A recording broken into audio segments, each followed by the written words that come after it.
Well, the Canadian dollar has reached its highest level against the U.S. greenback in more than 3 years. It is now worth nearly 3 cents more than its American counterpart.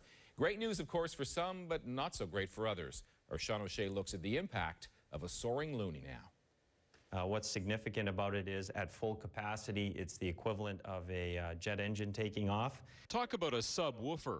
This model by Paradigm is the most powerful in the world, and even at $10,000 a unit, they've had hundreds of buyers. For this Canadian speaker manufacturer, ranked among the world's best, a high Canadian dollar has its consequences. It has a direct effect, given the fact that obviously 70% of our sales are into the United States. Manufacturers who sell abroad make a relatively more expensive product.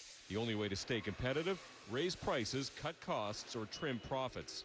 The fact that our dollar has been virtually on par with the U.S. dollar for several months now has forced businesses to make those kinds of decisions. Canadian consumers, on the other hand, have been having some good times. As they look at the summer, I think all Canadians are thinking, well, the Canadian dollar is likely to be about par versus the U.S. dollar, and we've seen some great growth into places like Florida and places like Vegas. While Americans have cut back their travel for economic reasons, Canadians are booking big time. It was a bumper winter for Canadian travel companies, and the springtime is looking busy too.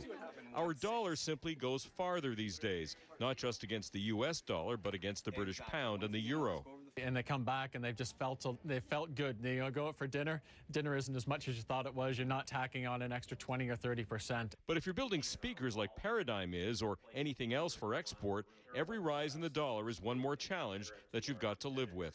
I'd love an 80-cent dollar. It would be fantastic, but my kids don't like it if we go to Disney World, but in reality, this is what we're faced to compete with. It's a new competitive landscape. We need to adjust. Sean O'Shea, Global News.